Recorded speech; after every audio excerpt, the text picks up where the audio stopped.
अजमेर की civil line थाना police ने जयपुर पुलिस की सूचना पर सस्ता लोन दिलाने के नाम पर लाखों रुपए की धोखाधड़ी करने वाले एक शातिर गिरोह को बेनकाब किया है। पुलिस ने सिविल लाइन थाना क्षेत्र में संचालित हो रहे कॉल सेंटर पर दबिश देते हुए वहां से एक कंपनी की आड़ में 2 फर्जी कंपनियों के संचालक आरोपी सावर सिंह रावत को गिरफ्तार कर उसके कब्जे से 2 कंप्यूटर, 39 मोबाइल, 13 ATM, विभिन्न चेकबुक सहित अन्य दस्तावेज जब्त किए हैं।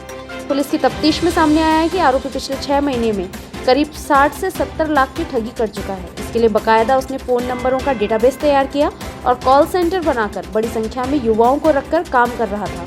इस मामले में महाराष्ट्र की पीड़िता ने जयपुर पुलिस को शिकायत की थी, जिस पर इस पूरी कार्यवाही को अंजाम दिया गया। गिरोह दक्षिण भारतीय लोगों को सस्ता लोन दिलाने के नाम पर उनसे ठगी करता था। कल दिनांक 21/1/2021 को जयपुर से श्रीमान पुलिस आयुक्त महोदय का मेरे पास फ़ोन आया और उन्होंने अवगत कराया कि एक अनीता अनिल जोशी जो महाराष्ट्र की रहने वाली है, उसने जयपुर में कोई परिवाद दिया है कि उसके साथ 73,000 रुपये की ठगी हुई है। उसको किसी व्यक्ति ने फ़ोन पर सस्ता लोन दिलाने के नाम पर आवेदन करवाया और आवेदन के साथ प्रोसेसिंग फीस के नाम पर करीब 73,000 रुपये मेरे से ठग लिए। बाद में उससे संपर्क किया गया तो उसने अपने फ़ोन स्विच ऑफ कर लिए। इस तरह का परिवार जयपुर में उसने दिया क्योंकि उसने अपने आप को जयपुर में ही अपनी कंपनी का ऑफिस बताया था, जहां उसकी जांच की जा रही थी। उसकी एक जांच टीम कल उन्होंने अजमेर में भिजवाई थी।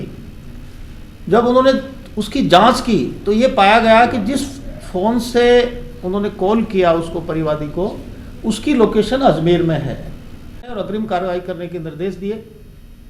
उनके निर्देश की पालना में जयपुर से आई टीम, जो सत्यपाल सिंह CI के नेतृत्व में आई थी, टीम के साथ हमारे लोकल सिविल लाइन क्षेत्र के SHO थानाधिकारी अरविंद सिंह तथा CO नॉर्थ डॉक्टर प्रियंका के नेतृत्व में सिविल लाइन थाने की टीम उनके साथ भेजी गई और सिविल लाइन थाना क्षेत्र में एक बिल्डिंग है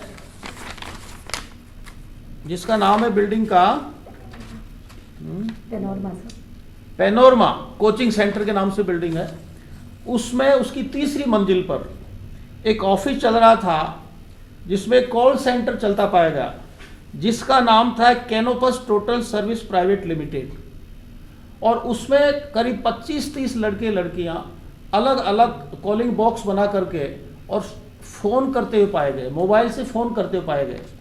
और वहाँ एक शख्स मिला जो संचालक था उसका, जिसका नाम था सावर सिंह रावत। सावर सिंह रावत पुत्र श्री रायमल सिंह रावत, निवासी भवानी खेड़ा, पुलिस थाना नसीराबाद सदर का रहने वाला व्यक्ति उस कॉल सेंटर को चलाता हुआ पाया गया। उस कॉल सेंटर को, यद्यपि उसने जो Canopus total service private limited के नाम से एक फर्म, एक कंपनी बना रखी थी, वो YouTube, वो डिजिटल मार्केटिंग की एक वेबसाइट डेवलपमेंट कंपनी थी। उस कंपनी की आड़ में उसने 2 फर्जी कंपनी, जो फर्जी लोन दिलाने की फाइनेंस कंपनी बना रखी थी, जिनका नाम था ग्लोबल बिजनेस सर्विसेज व Republic business solution finance company. ये 2 फर्जी फाइनेंस कंपनियां उसने बना रखी थी। इन फाइनेंस कंपनियों के नाम से लोन दिलाने का झांसा देने के लिए उसने टीनेजर्स, करीब 18 से 20 साल के लड़कियां विशेष रूप से और लड़के अपने कॉल सेंटर पर रखे हुए थे, जो अबोध थे, स्टूडेंट थे और उन्होंने एक साइड जॉब के लिए उसकी एक सैलरी लेते थे। उनसे वो फ़ोन करवाता, उनको अलग अलग फ़ोन नंबर उपलब्ध करवाए जाते थे। यानी 32 आदमियों को 32 अलग अलग फ़ोन उपलब्ध करवाता। उनको प्रतिदिन एक करीब 150 लोगों की मोबाइल लिस्ट और उनके मोबाइल नंबर उनको उपलब्ध कराता, प्रत्येक लड़के लड़की को, और उनसे फ़ोन करवाता और अपनी कंपनी के नाम से छोटे छोटे लोन देने के लिए प्रस्ताव दिलवाता। उनके झांसे में आकर के, चूंकि छोटी राशि का लोन मिलता है, सस्ती शर्तों पे मिल रहा था, कई लोग झांसे में आ जाते और फिर उनको वो एक्सेप्ट करते कि हमें लोन लेना है, तो उनको एक मेल ID देता, इस मेल पर आप अपना आवेदन, एक फॉर्मेट बना रखा था, लोन का आवेदन इस पर भिजवाएं। वो लोन का आवेदन उस मेल ID पे भेज देते।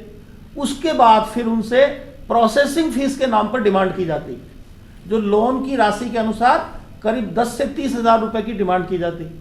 अब चूंकि छोटी राशि है, प्रोसेसिंग फीस देनी ही पड़ती, इस बात को सब समझते हैं, इसलिए लोग झांसे में आ जाते। और जो वो खाता नंबर बताता है, इन्हीं दोनों कंपनियों के खाते में जो करीब 3-4 बैंकों में उसके खाते खुले हुए थे, अलग अलग व्यक्ति को अलग अलग खाता नंबर बताता था, उसमें फिर वो प्रोसेसिंग फीस जमा करवाता। प्रोसेसिंग जमा कराने के बाद जब आवेदक उसके लिए इंक्वायरी करता है कि मेरे लोन का क्या हुआ, तो उसके बाद करीब 3 दिन 5 दिन अपने फ़ोन को स्विच ऑफ कर देता उस नंबर से। उसके बाद व्यक्ति परेशान होकर फ़ोन करना बंद कर देता और इस तरह से ये राशि हड़प लेता था। तो ये 2 कंपनियों की आड़ में इसने पिछले करीब 6 माह में करीब 60-70 लाख रुपए की ठगी की है विभिन्न लोगों के साथ में, जिसके लिए गहनता से अनुसंधान किया जा रहा है। कल इसको पूछताछ के बाद गिरफ्तार किया गया और इसके कब्जे से, जो कॉल सेंटर से हमने 2 computer system, 39 mobile phone, 13 ATM card जो आपके सामने है, 5 पैन कार्ड, विभिन्न बैंकों की चेक बुक्स, वाईफाई डोंगल, ये वाईफाई डोंगल का प्रयोग करता था, इंटरनेट कनेक्शन नहीं था इसके पास, और करीब हजारों मोबाइल धारकों के mobile number, calling registers, company की फर्जी सील तथा अन्य प्रकार के दस्तावेज तथा खुद के यूज के लिए एक लग्जरी कार MG गोस्टर ये जब्त की है। और इसके अलावा इसके कहाँ कहाँ बैंक खाते हैं, इसका साथ देने वाले और कौन कौन हैं, और जो बच्चे इसने सैलरी पे रखे हुए थे उनका क्या रोल है, क्या अपराध में शामिल है या अबोध है, उनको जानकारी नहीं थी। इन सभी बातों पे गहनता से तफ्तीश की जा रही है। मज़ेदार बात यह है कि प्रारंभिक पूछताछ में ये सामने आया है कि इसने जो फ़ोन कराए, इसके पास नंबर कहाँ से आए। नंबर प्राप्त करने के लिए इसने जस्ट डायल कंपनी के डेटा का उपयोग किया, वहाँ से डेटा लेकर के और फिर ये डेटा इन लड़कों के माध्यम से मोबाइल नंबर लेकर के कॉल करवाता अलग अलग। और उसमें भी मज़ेदार बात यह है कि ये जो सभी मोबाइल नंबर थे ये मैक्सिमम दक्षिणी राज्यों के लोगों के हैं। राजस्थान के अभी प्रारंभिक पूछताछ में राजस्थान के किसी व्यक्ति के साथ ठगी करना नहीं पाया गया, राजस्थान के बाहर के लोगों के साथ ठगी करना पाया गया, जिसमें ज़्यादातर दक्षिणी राज्यों के लोग हैं। तो इस संबंध में इससे गहनता से पूछताछ की जा रही है और इसके खिलाफ मुकदमा 406, 420 IPC में दर्ज किया जा चुका है, जिसका अनुसंधान हमारे थानाधिकारी, हमारे CO डॉक्टर प्रियंका के लीडरशिप में उसका अनुसंधान कर रहे हैं निकटतम सुपरविजन में। और इस तरह के फर्जी कॉल सेंटर्स देश के अन्य राज्यों में भी एक तरह से पकड़े गए हैं। तो मैं आप लोगों के माध्यम से जनता से अपील करना चाहता हूं कि इस तरह के लोन दिलाने के नाम पर जो भी कॉल आए, कृपया उसके झांसे में नहीं आए। सबसे पहले उसको वेरीफाई करें, अच्छी तरह वेरिफिकेशन के बाद ही अप्लाई करें और उसके बाद ही प्रोसेसिंग फीस जमा कराने के बारे में सोचें। आजकल इस तरह के बहुत से फर्जी कंपनियां बनकर के लोगों को ठगा जा रहा है।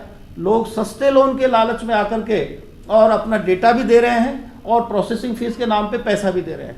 उसके बाद ये कंपनियां गायब हो जाती है और उनका पैसा ठग लिया जाता है। तो मेरे लोगों से अपील है, पूरे देश के, प्रांत के, जिले के सभी लोगों से अपील है कि इस तरह की फर्जी फाइनेंस कंपनियों के झांसे में नहीं आए और अपना डेटा भी नहीं दें और इस तरह फर्जी और सस्ते लोन के लालच में किसी तरह की प्रोसेसिंग फीस भी नहीं दें।